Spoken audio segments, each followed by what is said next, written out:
Say you are tiling a bathroom floor and you want every corner to look the same, 3 tiles meeting at every point. Hexagons do this perfectly. They click together edge to edge. The floor comes out flat. And that pattern is exactly a honeycomb. Now swap the hexagons for octagons and keep the same rule, 3 at every corner. Watch what the floor does. There is too much tile crowding into every corner.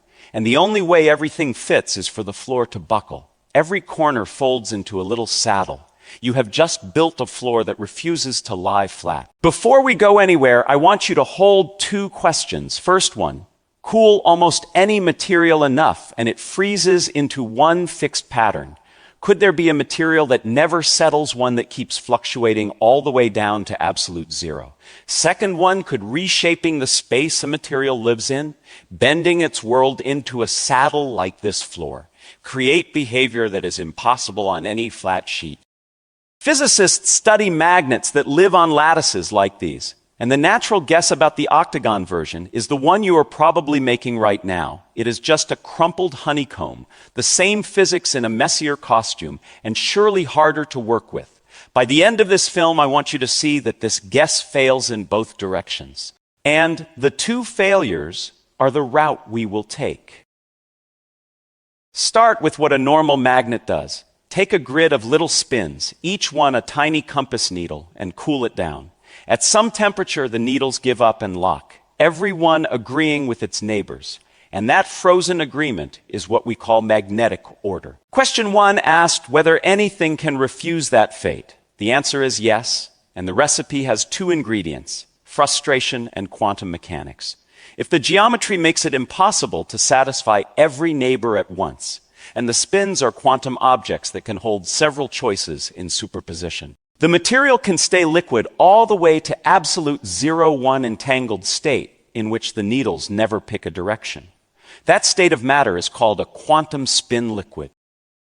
The trouble with spin liquids is that they are brutally hard to calculate with. In 2006, Alexei Kitaev wrote down one that you can solve exactly with pencil and paper. It lives on a honeycomb. And the trick is that each of the 3 bond directions leaving a site talks to a different component of the spin. We paint the 3 flavors as 3 colors, and the price of the game is that every site must touch each color exactly once. For 20 years, that model has been the workhorse of this whole field, and it leaves one question sitting there. Is the honeycomb itself special, or is the trick bigger than the lattice it was born on? The octagon floor from our story is exactly where you go to find out. The first step is to build the octagon world properly. Our buckled floor keeps growing outward forever. So to draw it, we borrow a map called the Poincare disk, which packs the entire infinite saddle into one circle. Every octagon you see here is the same size in the true geometry. The map shrinks things near the rim the way a flat map of the Earth stretches Greenland. This picture is not mine. It is figure 1 of the paper we are following, published in Physical Review Letters in 2025. And the 3 bond colors are already painted on it. Getting those colors is the first place the curved lattice starts doing us favors. Remember the rule of the game: every site touches 1 bond of each color. On a general network, finding such a coloring is one of those problems computer scientists classify as NP-complete, which loosely means that for a big lattice, you could search until the sun burns out. Then this is hopeless before it starts. An infinite lattice and a coloring problem you cannot even solve for a big finite one. Symmetry is what rescues it. This tiling is generated by 3 mirrors, and the paper writes that fact as 1 line of group theory, 3 letters for the 3 mirrors, and a short list of rules for how they combine. The group theory of those mirrors then hands you a 3 coloring automatically. The supplement counts it cleanly, exactly 3 classes of bonds. Exactly 3 colors, and no search at all. The pattern you get is the curved cousin of the Kekulé pattern from benzene chemistry. Now we can write the magnet down, and I want to grow the equation piece by piece so nothing lands unexplained. Start with the spins, 1 on every corner, add the exchange, along every X-colored bond. The x components of the two end spins couple with strength Jx, and the y and z colors do the same with their own strength. That double sum is the entire Kitaev interaction. The last piece is new. It is a gentle three-spin term with strength k acting on counterclockwise triples of neighbors, and its job much later will be to break the tie between clockwise and counterclockwise. The epsilon written in front is bookkeeping the curved lattice forces on us. It is exactly what keeps even this term respectful of every mirror. Before the machinery starts, make sure you can name everything on this screen: the spin itself, the three coupling strengths, one for each color, the twist knob K, and two newcomers, a small particle written C and a set of bond partners written B, because the very next step is to take every spin apart. Let's try the obvious attack first. The way you would with any quantum system, write the Hamiltonian as one giant matrix and diagonalize it. Count the cost with me. 2 states. Per spin means the matrix doubles every time you add one site.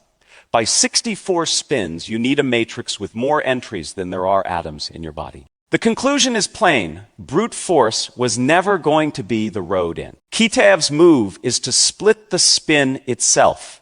Each spin operator is rewritten as a product of two stranger objects. Sigma equals I times B times C. The C is a Majorana fermion, a particle that is its own antiparticle, and it is the piece that will do all the moving. The 3 Bs are its partners, one assigned to each bond color, and they are the pieces that will freeze. Now watch one single bond, the 2B partners facing each other across an X bond, combine into one object, U equal to IBB. You can check that U commutes with the whole Hamiltonian and squares to 1. So it is not a dynamical variable at all. It is a switch locked at +1 or -1, nailed to that bond. Substitute the split spins back in and the interaction collapses. 3 lines of algebra, which the supplement prints in full, and we will walk right here, turn J sigma sigma into J times U times ICC. Read the result the way the paper writes it in equation 2. Free C particles hopping from bond to bond, each hop weighted by the frozen switch it crosses, and the K term doing the same trick 2 bonds at a time. A magnet full of interacting spins has just become non-interacting particles moving through a landscape of switches. The split is not free, and I want the price on the table before we cash anything in. 4 Majoranas per spin is a bigger space than 1 spin. So at every site there is a constraint operator D, and only states where D equals +1 are physical. Everything in this film respects that rule, and one caveat near the end will trace straight back to it. So the entire problem now hangs on those frozen switches, and here you have to be careful because flipping one switch is not even meaningful. A relabeling freedom, a gauge choice, lets you flip whole neighborhoods of switches without changing any physics. Before I tell you what actually matters, look at this one octagon and its 8 switches, and try to answer for yourself what combination of them could the physics possibly care about.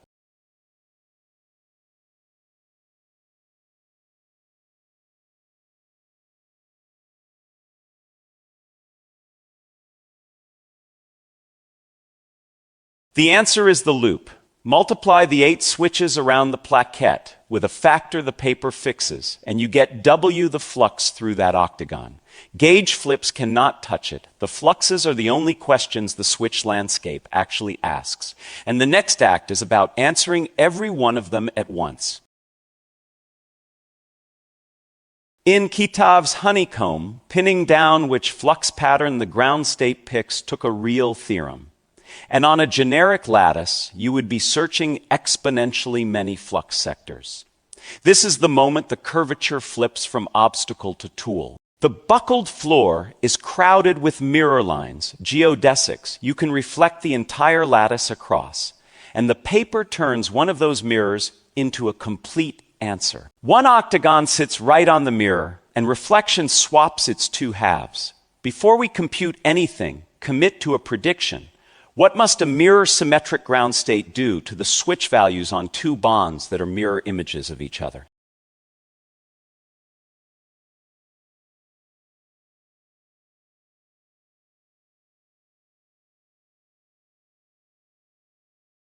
Now walk the loop with me, because this is the cleanest derivation in the paper, and the whole thing fits on one octagon. The flux W is a product of 8 factors of minus I times U. So first pull all the minus i's together, minus I to the 8th power. That is factor 1. The mirror cuts exactly 2 bonds of this loop. And along the oriented path, those 2 point in opposite directions, which costs a single overall minus sign. That is factor 2. Every remaining bond pairs up with its mirror image. And the symmetry you just voted on forces each pair to carry equal switches. That pinning is Lieb's lemma at work. And the mechanism underneath is that a mirror acts on Majoranas the way complex conjugation does. The paper then fixes the gauge so the cut bonds read +1, which makes each of the 3 remaining pairs contribute +1. That is factor 3. Multiply the 3 factors together and every octagon in the infinite lattice reads -1. The flux is pi everywhere for any coupling strength, and no search ever happened. Run the same count on the honeycomb and the answer flips sign, which is exactly Kitaev's original 0 flux result. The parity of half the number of sides decides everything. And if a symmetry argument feels too slick to trust, the paper checks itself by brute force in figure 7. All 32 translation invariant flux patterns on the 6 plaquette cell, computed head-to-head, and uniform pi flux sits lowest. The theorem said -1, and the computer agrees.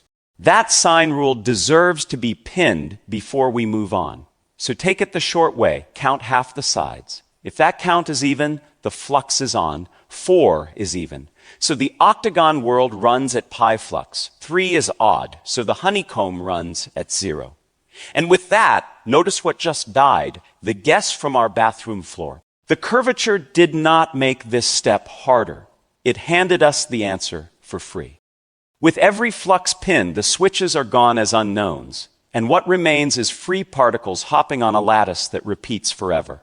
The paper compresses that whole situation into one compact line, and I over 4, a big anti-symmetric table of hop amplitudes, and 2 C's. That unnumbered line is the object every calculation from here on diagonalizes, and every instinct from solid-state physics points at the same answer. So I will let our student say it for us. Bloch's theorem. The lattice is periodic, so label the states by momentum. Fold everything into one unit cell, and we are done by lunchtime. That instinct is right on every flat crystal in the world, and it fails here in the most instructive way possible. Bloch's trick needs translations that commute, so that moving right then up matches, moving up then right. On the saddle, they do not match. The paper writes this lattices translation group with 4 generators tied together by one twisted rule. And that rule is not commutativity. Walk the 2 paths on the cell, and you land in 2 different places. So the momentum label has to grow. In equation B1, the familiar Bloch phase, e to the ik dot r, becomes a matrix D of gamma, and the size of that matrix is a new quantum number. On any flat lattice, that size is always 1, and you recover ordinary momentum exactly. Here, most of the spectrum lives in the bigger blocks, states with genuinely matrix-valued momentum that have no flat space name at all. The payoff of the new language is equations B2 and B3. The infinite Hamiltonian falls apart into one finite block for every generalized momentum. Each block a small matrix built from the hop amplitudes, tensored with the momentum matrix, and diagonalizing the blocks solves the model. There is one physical footnote. Majoranas are their own antiparticles, so only the positive half of each block's spectrum counts as excitations. One gap remains, and you should see it plainly. The matrix momenta are hard to enumerate directly. The paper sneaks up on them with a ladder of ever larger supercells, 16 sites, then 64 up to 2048, and extrapolates the ladder to the infinite lattice. Then it cross-checks everything with a completely independent real space method on a cluster of 209 million sites. The extrapolated ground state energy comes out to minus 0.2564 in units of 3J, with the uncertainty sitting in the fifth digit. Before the payoff, one quick prediction with the sine rule you already own. A tiling of 12-sided tiles, 3 at a corner, is also hyperbolic. Call it before I show you. What flux does its ground state run at?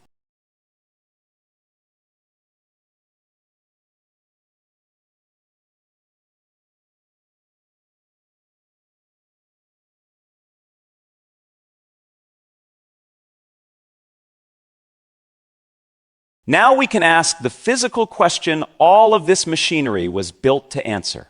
At the isotropic point, all 3 couplings equal nk at 0. What does this spin liquid actually look like? On the honeycomb, the answer has been known for 20 years, a derived spin liquid whose density of states dies off linearly as the energy approaches 0. And if you trusted only the ordinary momenta, the 4-dimensional torus of abelian states, you would predict the curved version dies even faster, like energy cubed. So commit to an answer before the data lands. At 0 energy, the true hyperbolic density of states does what?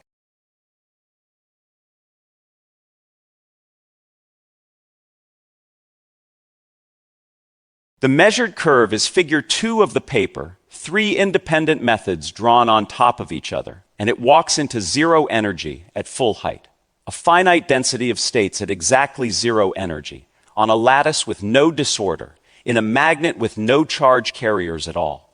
The paper calls the phase a Majorana metal, and the name means precisely this curve. The matrix momentum states that flat space intuition cannot see pile up at 0 energy and refuse to thin out. A metal made out of a magnet. So if I wired this thing up, it would conduct electricity.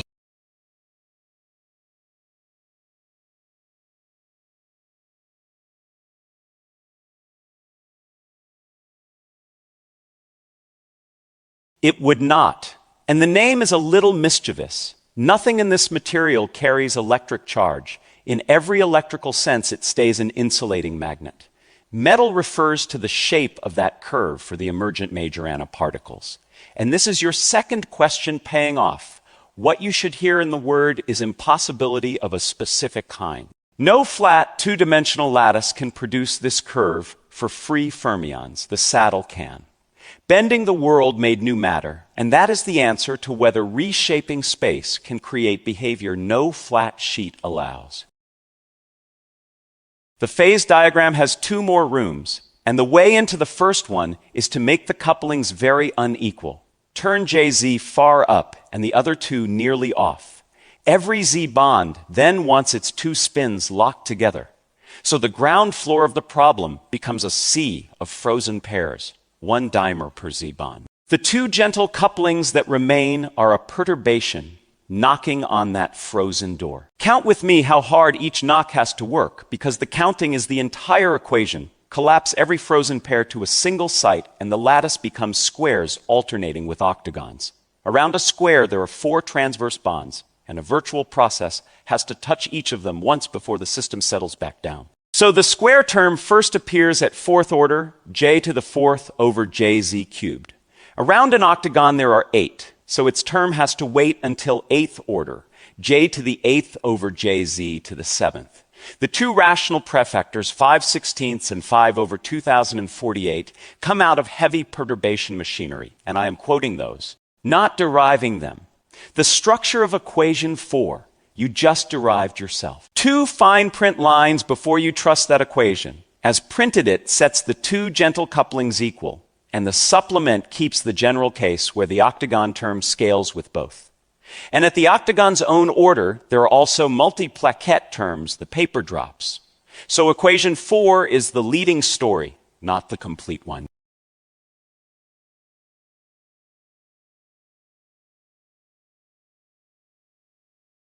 Now look at the signs before you believe anything else. Written in terms of the loop operators, both couplings come out positive, and positive couplings want every W at -1.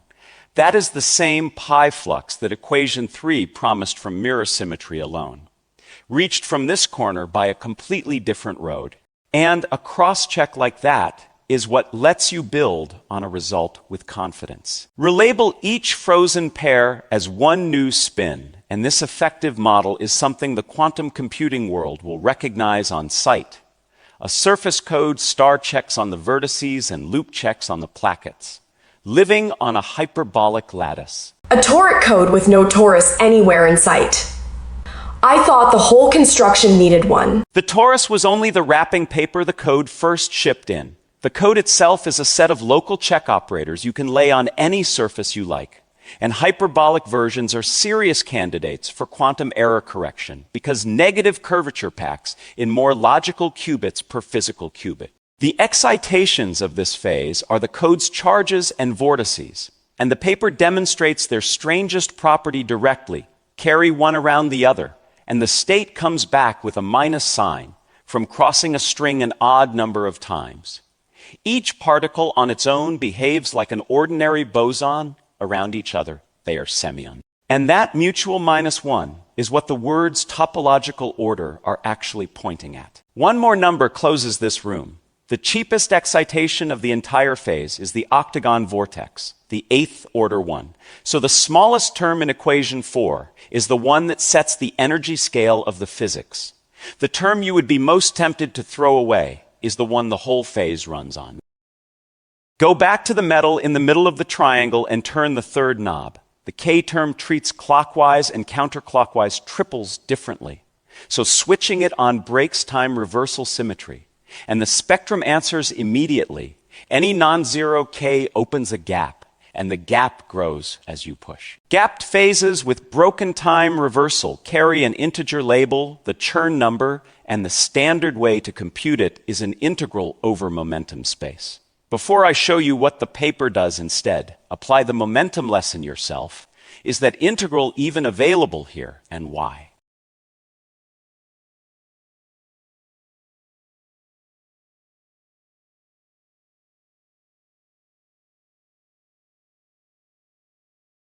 So that road is closed exactly as you said. The paper instead uses Kitaev's real space recipe, and it reads in 3 moves. Fill the Majorana C. That is the projector P Mark III regions, around any bulk point A, B, and C, running counterclockwise. Then sum the triple products of P that hop around the 3 regions one way, minus the products hopping the other way. Clockwise minus counterclockwise, weighted and summed. And as the clusters grow, the answer settles cleanly onto -1.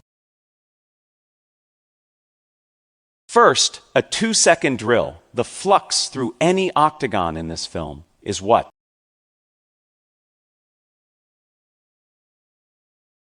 A non-zero Chern number is a promise about edges. So cut the lattice open into a disk and look at what lives on the rim.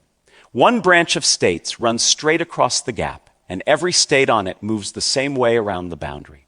The paper resolves that branch by angular momentum, and the quantization is the strange part. The allowed values are half integers only, plus or minus 1/2, 3/2 onward, with no state at 0. That half-step offset is the fingerprint of a chiral Majorana edge, an edge whose heat-carrying capacity is 1/2 of the smallest ordinary value. Now thread a single flux vortex through the center of the disk, and watch everything shift by exactly half a step. The edge ladder moves onto the integers. A Majorana 0 mode appears, bound to the vortex, and a partner 0 mode appears out on the boundary because Majorana modes only ever come in pairs. A vortex that traps a Majorana 0 mode is what the phrase non-abelian enyon points at, and the sharper name Ising enyon comes from Kitaev's older classification of gapped phases with odd Chern number. One question before the audit, and I want you to answer it from the picture alone. The edge carries a current that circulates one way around this disk. Decide which way it goes, and what in this film already made that choice.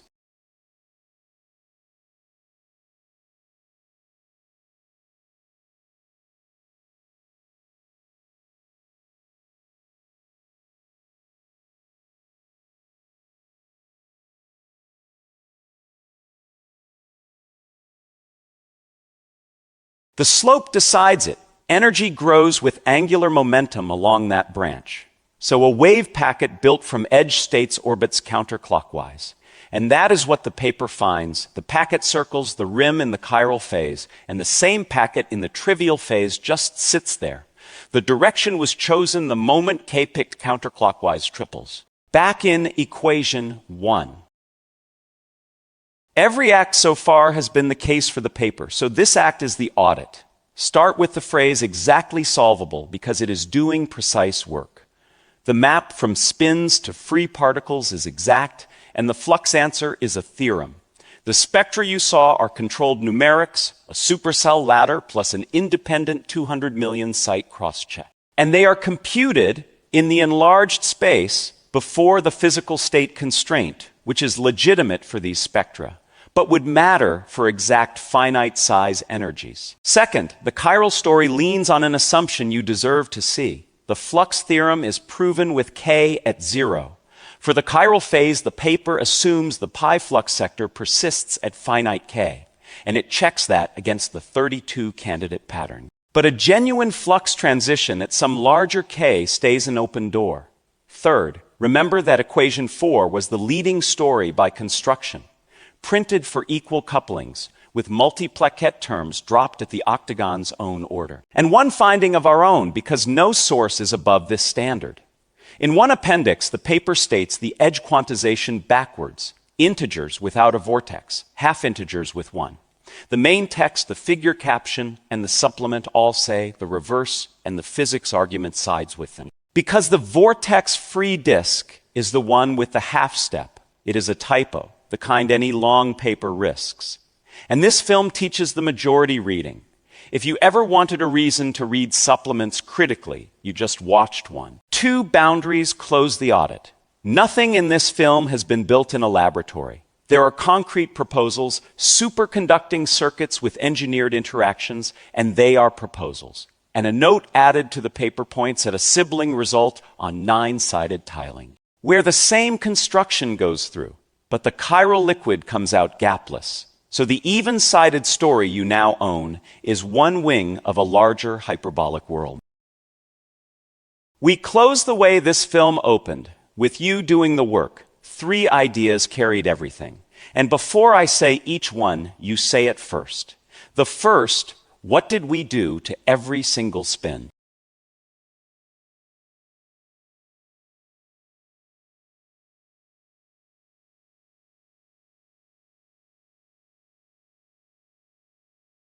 The second, what did the mirrors buy us?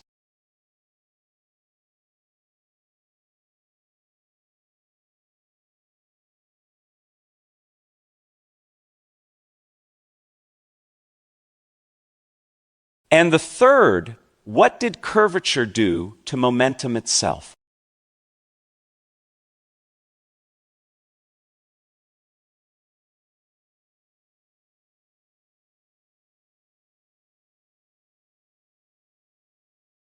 So let me say it back plainly, all of it. We bent a magnet that looked unsolvable onto a saddle. The bending gave it mirrors. The mirrors solved the hardest step for free, and the curved world turned out to hold a magnet metal that no flat sheet can imitate. The last question stays open on purpose. The code hiding in that anisotropic corner is the same family of hyperbolic codes people now study for protecting quantum computers. Machines that guard fragile information with geometry. If bending space made a magnet easier to solve, take a moment tonight and sit with this. What else are we solving on the wrong surface?